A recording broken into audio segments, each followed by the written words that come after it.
5 دفعہ قرآن میں یہ مضمون آیا ہے، 5 دفعہ، لیکن الفاظ بدل بدل کر آیا ہے۔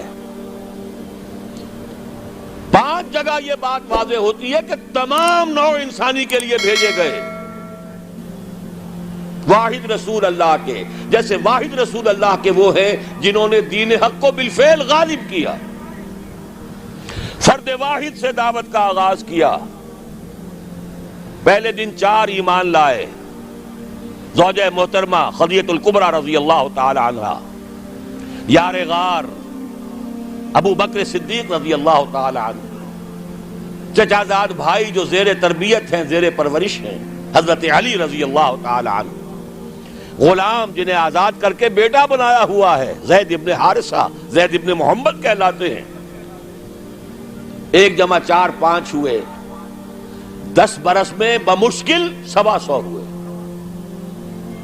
لیکن اس کے بعد وہی جو گلیوں کی تبلیغ کر رہا تھا، جو گھر گھر پر جا کر دستک دے رہا تھا دعوت و تبلیغ کے لیے، وہی پھر بدر اور حنین میں فوجوں کی سپہ سالاری کا ذمہ دار بھی ہے، اور وہی جو سن 8 ہجری میں 10 رمضان المبارک کو فاتح کی حیثیت سے مکے میں داخل ہوا ہے،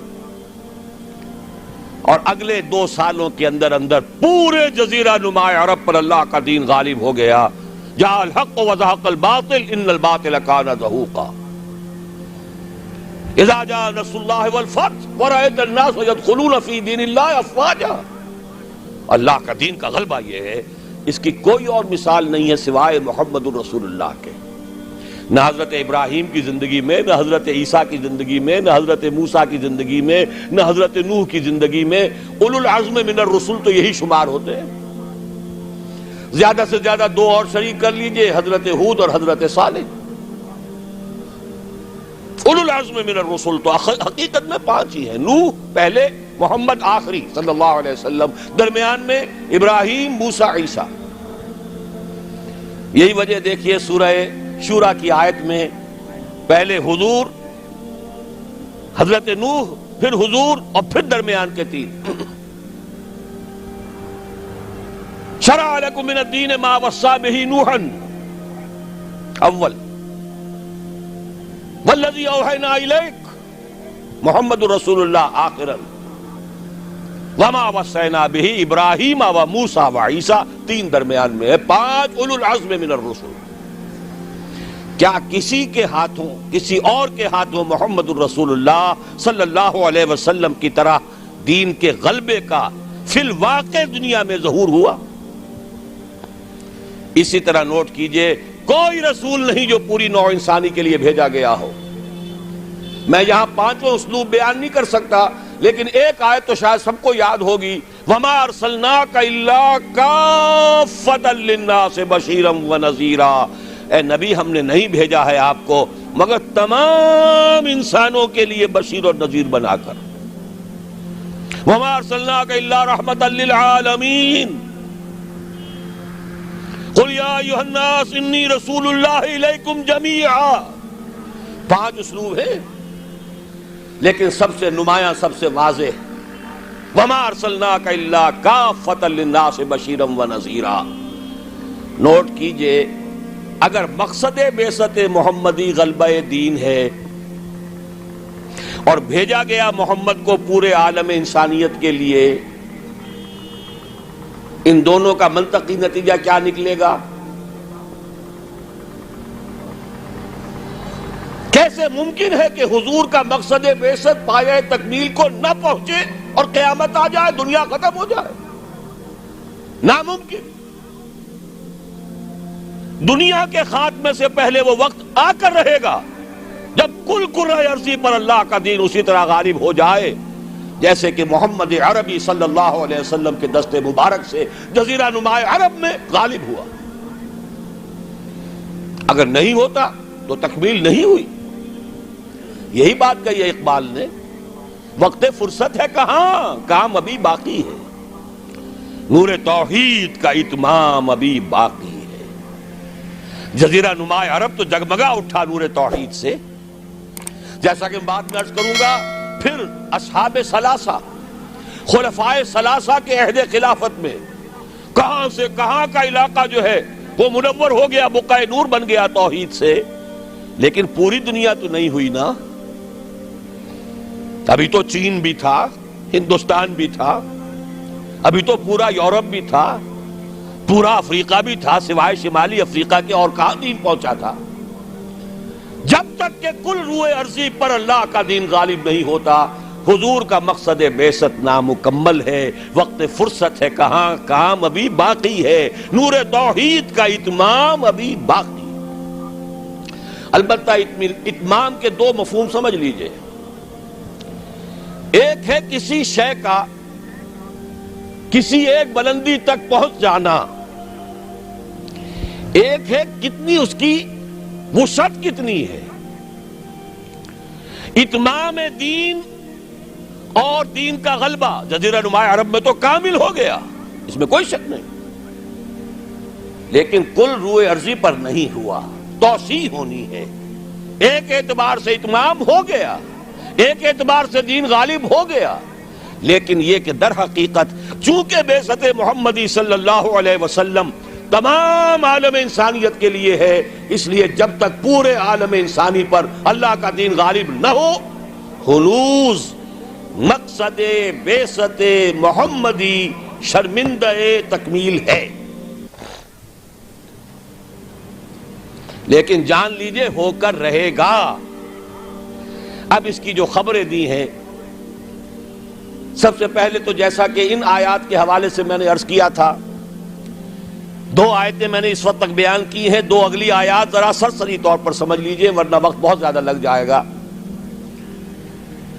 اے مسلمانوں، یہ تو ہمارا فیصلہ ہے، ہم اپنے دین کا اتمام کریں گے، ہم نے اپنے نبی کو بھیجا ہی دین کے غلبے کے لیے، غلبہ دین ہوگا، لیکن تمہارے ایمان کا کچھ تقاضا ہے۔ اگر تم چاہتے ہو آخرت کے عذاب سے بچنا، اگر تم چاہتے ہو جنت کا داخلہ، تو تمہیں ایک کاروبار کرنا پڑے گا۔ یا ایھا الذین آمنوا هل ادلکم علی تجارۃ تنجیکم من عذاب علیم تؤمنون باللہ ورسولہ وتجاہدون فی سبیل اللہ باموالکم وانفسکم۔ ایمان رکھو جیسا کہ ایمان کا حق ہے، اور جہاد کرو اللہ کی راہ میں، کھپا دو اس میں اپنی جانیں بھی اور اپنے مال بھی۔ یہ تقاضا ہے اہل ایمان سے۔ مشیت ازدی ہے، بعثت مقصد محمدی اپنی جگہ ہے صلی اللہ علیہ وسلم، لیکن جانیں کھپائیں صحابہ نے، سختیاں جھیلی صحابہ نے، قربانیاں دی حضور نے بھی اور صحابہ نے بھی۔ محمد الرسول اللہ والذین معہ،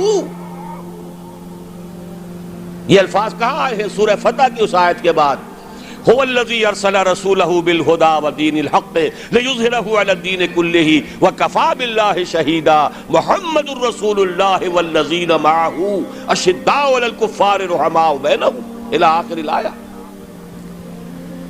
البتہ اس کے بعد فرمایا مسلمانوں، چونکہ یہ سورت نازل ہوئی ہے غزوہ احزاب کے بعد، سورہ صف، مسلمانوں ہم نے تمہیں ٹھوک بجا کر دیکھ لیا، تم نے ایمان اور جہاد کے تقاضے پورے کر دیے،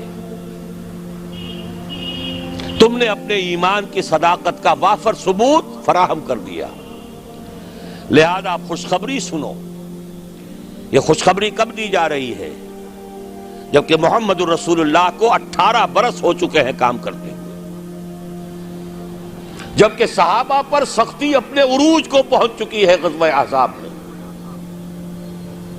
فرمایا اگر تم اس راستے پر گامزن رہو گے تو اخروی وعدے بھی ہیں، مغفرت بھی ہے، نجات بھی ہے، جنتیں بھی ہیں، بڑے اعلیٰ گھر بھی ہیں، وَأُخْرَىٰ تُحِبُّونَهَا نَصْرٌ مِّنَ اللَّهِ وَفَتْحٌ قَرِيبٌ، اور ایک اور بات سن لو جو تمہیں بہت پسند ہوگی، اللہ کی مدد آیا چاہتی ہے اور فتح جو ہے تمہاری قدم بوسی کرنا چاہتی۔ یہی وجہ ہے کہ غزوہ احزاب کے بعد حضور نے فرما دیا تھا صلی اللہ علیہ وسلم، لَن يَغْزُوكُمْ قُرَيْشٌ بَعْدَ عَامِكُمْ هَٰذَا، وَلَكِنَّكُمْ تَغْزُونَهُمْ. مسلمانوں، قریش میں اب جان نہیں ہے، وہ دوبارہ کبھی تم پر چڑھائی کر کے نہیں آ سکیں گے. بس ختم. یہ آخری مرحلہ تھا. جیسے حضور کے اوپر جو شدائد اور جو سختیاں تھیں، اس کا کلائمیکس یوم طائف ہے. اسی طرح صحابہ کرام پر من حیث الجماعت امتحان کے بعد امتحان، امتحان کے بعد امتحان. وَلَنَبْلُوَنَّكُمْ بِشَيْءٍ مِّنَ الْخَوْفِ وَالْجُوعِ وَنَقْصٍ مِّنَ الْأَمْوَالِ وَالْأَنفُسِ وَالثَّمَرَاتِ. لیکن یہ فنومینا پہنچ چکے اپنے نقطہ عروج کو غزوہ احزاب میں. کئی دن کے فاقے بھوک کا یہ عالم، 12,000 کا لشکر، چھوٹی سی بستی، جیسے صحرا میں چراغ روشن ہو اور آندھیاں آ رہی ہوں بجھانے کے لیے. امتحان انتہائی شدید. ثابت قدم ہے محمد الرسول اللہ والذین معہ اخری تحبونها نصر من اللہ وفتح قریب وبشر المؤمنین. اے نبی، اہل ایمان کو بشارت دے دیجئے، تمہاری سختیوں کا دور اب ختم ہوگا، اب فتح تمہارے قدم چومے گی. یہی بشر المؤمنین پر عمل کر کے حضور نے فرمایا لن تغزوکم قریش بعد عامکم ھذا. مسلمانوں، اب قریش تم پر چڑھائی کر کے نہیں آ سکتے. وَلَكِنَّكُمْ تَغْزُونَهُمْ. بلکہ اب تمہاری طرف سے انیشیٹو ہوگا، اب تم چڑھائی کرو گے. اب یہی مضمون ہے جو سورہ نور کی اس آیت میں ہے. قاری صاحب سے بھی آپ نے سن لی. چونکہ سورہ نور بھی غزوہ احزاب کے بعد نازل ہوئی ہے. سن 5 ہجری میں غزوہ احزاب، سن 5 ہجری میں سورہ احزاب کا نزول، سن 5 کے آخر میں یا 6 کے شروع میں سورہ نور کا نزول ہے. وعد اللہ الذین آمنوا منکم وعملوا الصالحات. یہ وہی جو ایک آیت چھوٹی آئی ہے سورہ صف میں، اسی کی وضاحت ہے. وَأُخْرَىٰ تُحِبُّونَهَا نَصْرٌ مِّنَ اللَّهِ وَفَتْحٌ قَرِيبٌ. اسی کی وضاحت ہو رہی ہے. ایک بات کو 3 اسلوبوں میں بیان کیا جا رہا ہے، دل جوئی کے لیے، تشفی کے لیے، اطمینان دلانے کے لیے. وعد اللہ الذین آمنوا منکم وعملوا الصالحات. اللہ کا وعدہ ہے پختہ مسلمانوں، تم میں سے جنہوں نے ایمان اور عمل صالح کا حق ادا کر دیا. اور یہیں سے یہ بات سمجھ لیجئے کہ عمل صالح کا سب سے بڑا اطلاق جہاد فی سبیل اللہ پر ہے، نوافل پر نہیں ہے. سورہ صف میں کیا فرمایا؟ اگر چاہتے ہو جہنم سے چھٹکارا تؤمنون باللہ ورسولہ وتجاہدون فی سبیل اللہ باموالکم وانفسکم. اسی کی وضاحت کر رہی ہے یہ آیت نمبر 55 سورہ نور کی. وعد اللہ الذین آمنوا منکم وعملوا الصالحات. تو عمل صالح سے مراد کیا ہے؟ تقابل کیجئے، القرآن یفسر بعضہ بعضا، مراد ہے جہاد فی سبیل اللہ. اے مسلمانوں، تم نے ایمان اور جہاد کا جو حق ادا کر دیا. اب 3 وعدے ہیں ہمارے. لَيَسْتَخْلِفَنَّهُمْ فِي الْأَرْضِ كَمَا اسْتَخْلَفَ الَّذِينَ مِن قَبْلِهِمْ. لازماً انہیں خلافت عطا کریں گے زمین میں، جیسے کہ ان سے پہلوں کو خلافت عطا کی تھی. یا داؤد انا جعلناک خلیفۃ فی الارض. کبھی اگر داؤد اور سلیمان کی حکومتیں ہو سکتی تھی تو محمد الرسول اللہ کی امت کی حکومت کیوں نہیں ہو سکتی؟